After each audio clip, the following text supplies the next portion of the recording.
We begin around 15,000 years ago. Humans are not yet sedentary and live from hunting and gathering. Among the plants they consume are cereals, but as the grains are too hard to be eaten raw, they likely had the idea to soak them for several days in water, sometimes heated, to soften them and make a kind of porridge. During that time, wild yeasts naturally present in the air begin to ferment the mixture, turning the sugars of the cereals into alcohol and carbon dioxide, thus making the preparation slightly fizzy and alcoholic. This accidental discovery happens in various places around the world depending on local cereals like barley, wheat, or millet, for example. The oldest known trace of such a drink dates back 13,000 years to a cave in what is now Israel, where it was likely consumed during funeral rites. Over time, the process of making this ancestor of beer improves, and might even be one of the reasons early humans settle near rivers to facilitate the irrigation of their cereal crops.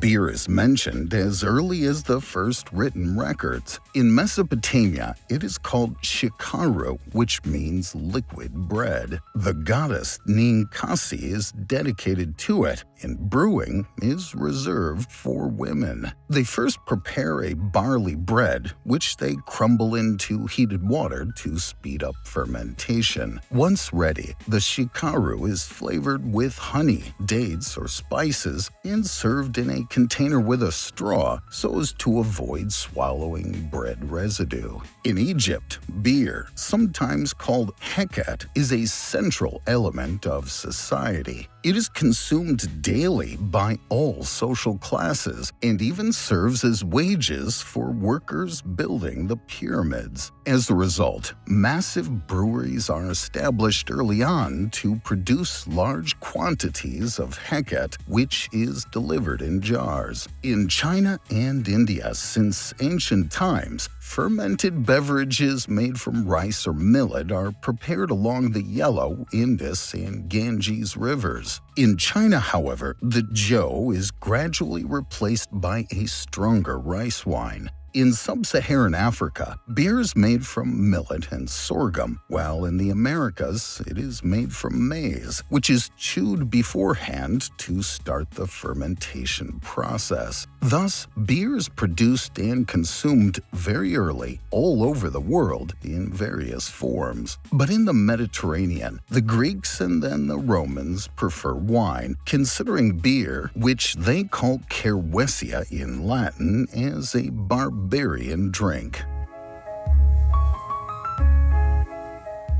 After the fall of the Western Roman Empire, the Catholic Church preserves Latin tradition and favors wine, the symbol of Christ's blood. It is only in the 9th century that Charlemagne encourages beer production in northern European monasteries, notably to welcome pilgrims. Monks, being experts in agriculture and fermentation, improve old recipes and develop different beers with varied flavors and alcohol levels. They mainly grow barley, germinate it in water, then dry it over wood fires. This creates malted barley, which is fermented in heated water to make beer. The monks add a mix of spices and herbs called grut to flavor and preserve the drink. This blend is kept secret to keep control of beer production within the monasteries. But in the 12th century, in the Holy Roman Empire, Abbess Hildegard of Bingen publishes a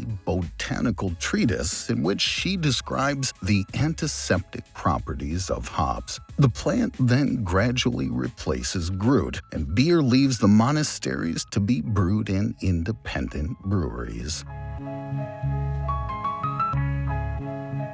In Hamburg, hundreds of breweries open and specialize in producing hopped beer. Taking advantage of their central location in the Hanseatic League, brewers export this well-preserved beer throughout Northern Europe. In France and England, the word beer is then used to refer to this new German hopped beverage, distinguishing it from traditional non-hopped beer, still called cervoise in France and ale in England. At the same time, near Munich, brewers use the Alps to store their beer in caves where the temperature is cool and stable. Over time, they select yeasts that best withstand this environment and thus produce a more stable beer with a better shelf life. This bottom-fermented beer is called lager, meaning to store in German. In 1516, Bavaria enacts a law prohibiting any ingredients other than spring water, barley, and hops for brewing. While it ensures the quality and purity of beer, it also ends traditional recipes and, notably, the use of Groot. Until that time, malt is mainly dried over wood fires, which gives beer a dark color and smoky taste. In England, brewers have the idea to use coke-fired kilns with no direct flame to produce a paler malt, with which they brew an amber-colored beer with no smoky flavor. This higher-quality beer is called pale ale and competes with traditional ales that are still brewed directly in pubs. At the same time, other breweries adopt hops to produce, on a larger scale, a darker beer with a strong flavor. This cheap beer quickly spreads throughout the country and is especially consumed by porters, hence the name porter. In Ireland, a man named Arthur Guinness is inspired by this beer and launches his own brewery. Over time, he develops a stronger beer called Stout Porter, using roasted malt that gives it a very dark color and intense taste. Guinness rapidly becomes successful and is exported throughout the British Empire. Meanwhile, the Industrial Revolution and the invention of the thermometer and hydrometer improve brewing techniques and increase production using progressively larger vats. In 1814, one of them, full of porter, explodes in London, flooding a neighborhood with beer and killing 8 people. Another innovation is hopped pale ale. At first, this beer is reserved for the upper classes, but due to its excellent shelf life, it withstands long sea voyages and is adopted by the East India Company to supply its colonies. In India's warm climate, this light beer is soon preferred over dark porter, earning the name India Pale Ale. However, the exact origins of this beer and its name are still debated today. In 1833, 2 brewer friends, Gabriel Sedlmayr II of Munich and Antony Dreyer of Vienna, visit English breweries to study local brewing techniques. They discover the famous pale ale and discreetly collect samples of malt and yeast to analyze back home. Then, they each brew their own amber beer by combining pale malt techniques with yeasts adapted to bottom fermentation. Dreyer creates the Vienna Lager, and Sedlmayr produces the Spaten. Brewed in March, the latter is stored cool for 6 months before being consumed, especially during Munich's famous Oktoberfest, which has been celebrated since 1810. Not far away in Pilsen, Bohemia, the local population wants its own bottom-fermented beer and hires Bavarian Joseph Gross control to brew it. Thanks to recent innovations, he produces an even paler malt with which he creates a blonde and light beer called Pilsner. It quickly becomes popular and gives its name to this new category of beers. Taking advantage of the glass industry boom, breweries begin replacing pewter and ceramic mugs with transparent glasses in order to showcase the new beer's colors.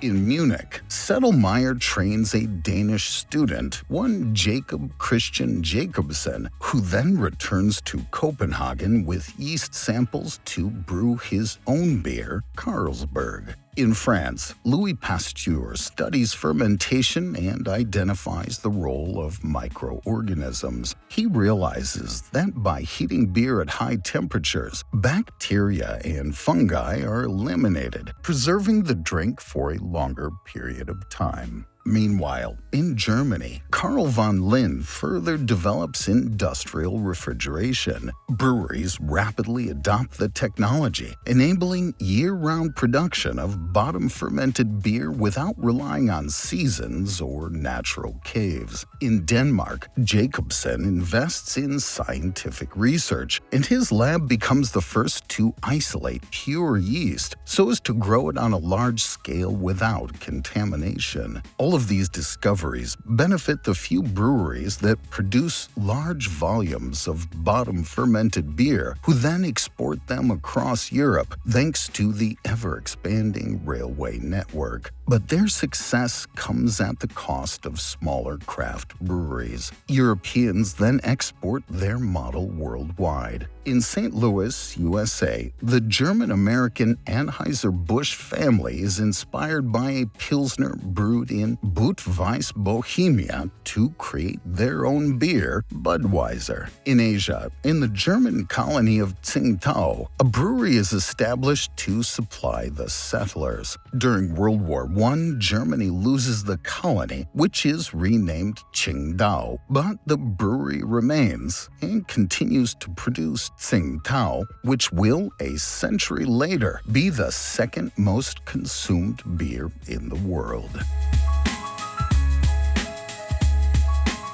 In the United States, World War I strengthens movements to ban alcohol, both to combat alcoholism and to weaken the major breweries founded by German immigrants. At the end of the war, a constitutional amendment is passed, and prohibition begins in January 1920. While German-American breweries were the initial targets, they adapt by producing alternatives like sodas, ice cream, and sometimes even cheese. Meanwhile, thousands of small craft breweries shut down. The alcohol market falls into the hands of mafias running smuggling operations. In 1933, President Franklin Roosevelt ends prohibition. The beer market is now dominated by the surviving large industrial breweries. They produce a light Pilsner beer with less hops to reduce bitterness and with rice or corn added to lower costs and create a milder flavor. This beer, called American Lager, is also sold in cans. After World War II, these major groups heavily invest in advertising, sports sponsorship, and export networks, becoming true